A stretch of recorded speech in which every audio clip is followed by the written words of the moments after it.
Varun, morning, बहुत सारे paper लेके आप बैठे हैं। पहले तो बता दीजिए कि वीकेंड पे कौन कौन से नंबर्स आए, कैसे रहे हैं? ओके, तो एफएनओ के कुछ नंबर्स आए हैं और ये कमज़ोर रहे हैं, तो इतना खास नहीं रहे हैं। अच्छा, शायद उसका इम्पैक्ट देखने मिलेगा। इसमें सबसे पहले बंधन बैंक है, जहाँ पे कमज़ोर नतीजे हैं। एनआईआई जो है 0.9% गिरा है। 2530 करोड़ का अनुमान था, 2490 करोड़ पे आया। और मुनाफा देखिए 800 करोड़ का अनुमान था, 721 करोड़ पे आया है। कंपनी का आरओए आरओई सब में गिरावट हुई है। निम्स जो है फ्लैट रहे हैं, जबकि अनुमान 7.8% का था, 7.3% पे आए हैं। एनपीएस में बढ़ोतरी देखने मिली है, आप अपने स्क्रीन पे देख सकते हैं। दरअसल यहाँ पे आईआरएसी नॉर्म्स जो है आरबीआई के आए थे अप्रैल में, उसके चलते जो ईसीएलजीएस स्कीम थी उसके चलते कंपनी को करीब 580 करोड़ के अतिरिक्त प्रोविजन करने पड़े। इसके चलते एनपीएस में तेज उछाल देखने मिला। अगर ये नहीं भी करे, एडजस्टेड भी देखे, तो एनपीएस 4.9% से बढ़ के ग्रॉस एनपीएस 6.2% पे आए हैं। तो ये एक चिंता की बात है इस बैंक को लेके। एवेन्यू सुपरमार्ट अर्निंग्स अनुमान से कमज़ोर रही है। रेवेन्यूज़ अगर आप देखेंगे तो 18% बढ़े, ये सबको पता था। वैसे भी मार्जिन 8.9% पे आए हैं, 10% का अनुमान था। और मुनाफा 695 करोड़ पे आया है, 742 करोड़ के आसपास का अनुमान लगाया जा रहा था। इसके अलावा रैलीज इंडिया नतीजे कमज़ोर है, आय में 9% की गिरावट, मार्जिन्स यहाँ पे बढ़ के आए हैं, 1% के आसपास की बढ़ोतरी हालांकि देखने मिली है, मुनाफा 6% गिरा है। सीसीएल प्रोडक्ट अच्छे नंबर्स है, लेकिन मार्जिन कमज़ोर, आय 28% बढ़ी है, मार्जिन्स में करीब 1% की गिरावट, मुनाफा 15% बढ़ के आया है। वीएसटी इंडस्ट्रीज़ यहाँ पे नंबर्स कमज़ोर है, केवल रेवेन्यूज़ बढ़े हैं 11%, बाकी ऑपरेशनल फ्रंट पे अगर आप देखें तो मार्जिन में 6% की गिरावट, मुनाफा 4% गिरा है। इसका इम्पैक्ट आईटी से भी देखने मिलेगा, नज़र रखिएगा। जेएसडब्ल्यू एनर्जी कमज़ोर नतीजे, आय में 3.25% की गिरावट, मार्जिन हालांकि ये बढ़ के आए हैं, करीब 7-8% के आसपास बढ़े हैं। मुनाफा अगर आप देखेंगे तो 47% के आसपास की गिरावट है। जस्ट डायल नंबर्स अच्छे हैं, घाटे से मुनाफे में आई है कंपनी, आय 33% बढ़ी है, मार्जिन में करीब 10% के आसपास का इजाफा है।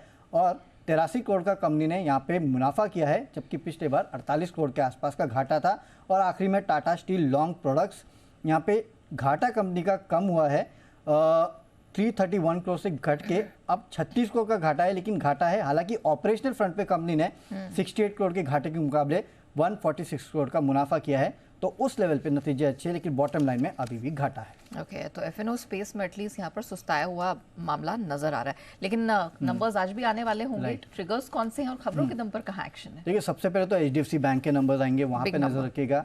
द बिग डैडी ये अपने नंबर्स देने वाला है, एलटीआई माइंडली अपने नंबर्स देगा। अब तो एफएनओ का माफ कीजिएगा, निफ्टी का हिस्सा बन चुका है। इसके अलावा कैश में Tata Alexei, CRISIL, हुतामाकी India, Karur Vysya bank, central bank of India numbers देने वाले हैं।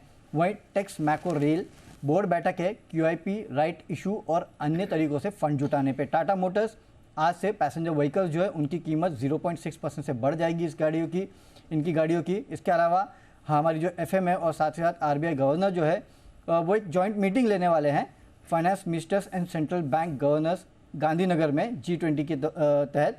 इसके अलावा एचडीएफसी बैंक पे खास नजर रखना है, एक तो नतीजे हैं, इसके अलावा जो post merger number of shares थे, करीब 311 करोड़ शेयर जो है वो आज से उनमें ट्रेडिंग शुरू हो जाएगी, तो देखना होगा उसका कितना इम्पैक्ट है। एक्स डेट रिकॉर्ड डेट है, तंगामाइल ज्वेलर्स बोनस 1:1। आईपीओ अपडेट दे देता हूँ। उत्कर्ष स्मॉल फाइनेंस बैंक आईपीओ जो है कुल मिला के अगर आप देखेंगे तो करीब 110.8 टाइम्स भरा है, रिटेल का हिस्सा 78.4 टाइम्स। पतंजलि का ओएफएस आया था, रिटेल कैटेगरी में अगर आप देखेंगे तो 3 गुना भर चुका है ये पूरा जो इशू था, रिटेल का जो हिस्सा था। इसके अलावा माफ़ कीजिएगा, नेटवेब टेक्नोलॉजीज जो है आज से ये आईपीओ जो है वो खुल रहा है, 17 से 19 जुलाई तक खुला रहेगा। प्राइस बैंड 475 से 500 रुपये के आसपास का है और इशू साइज जो है 631 करोड़ का है। कंपनी ने एंकर इन्वेस्टर से 189 करोड़ जुटा लिए हैं। बिजनेस अपडेट मेट्रोपोलिस ने दिया है, Q1 में कोर बिजनेस रेवेन्यू ग्रोथ जो है करीब 12% के आसपास रही है और बिजनेस वॉल्यूम ग्रोथ जो है वो करीब 13% के आसपास रही है। तेल कंपनियों पर नजर रखिएगा, क्योंकि फिर से 2 महीनों के बाद जो विंडफॉल गेन टैक्स है वो यहाँ पे लग चुका है। क्रूड पेट्रोलियम पर टैक्स जो है 1600 रुपये प्रति टन किया गया है। तो इसके ऊपर HPCL, BPCL, IOC और ONGC, ऑयल इंडिया, रिलायंस पे आपको नजर रखनी है। एंजल वन पे नजर रखिएगा, क्योंकि NSE ने 1.67 करोड़ का मॉनिटरी पेनल्टी जो है इस कंपनी पे लगाई है। जो ऑथराइज पर्सन्स है उनके कामकाज को उनके कामकाज को निगरानी करने के लिए विफलता के चलते ये जो है लगाई गई है, तो वायलेशन किया गया है, उसके चलते पेनल्टी लगाई गई है और काफ़ी सारे और निर्देश जो है वो इस कंपनी को दिए गए हैं। इसके अलावा कंटेनर कॉर्प 19 सितंबर को यानी कि अक्टूबर सीरीज जो है उससे ये एफएनओ में बाहर हो जाएगा। इसके अलावा और एक अपडेट आया है कि इंसॉल्वेंसी रेजोल्यूशन प्रोसेस के संबंध में मामले में जो सुनवाई है वो 4 सितंबर को अब होने वाली है। नेस्ले इंडिया ओडिशा में 894 करोड़ के निवेश प्रस्ताव को state level single window clearance जो है अथॉरिटी से मंजूरी मिल चुकी है। और आखिरी में ल्यूपिन, यहाँ पे एक टैबलेट की बिक्री के लिए यूएसएफडी से मंजूरी मिली है, तो इसके चलते यहाँ पे भी नजर रखेगा। यूएस में इसका सालाना बिक्री अगर आप देखेंगे तो $4.5 करोड़ के आसपास रहने का अनुमान है। ऑलराइट।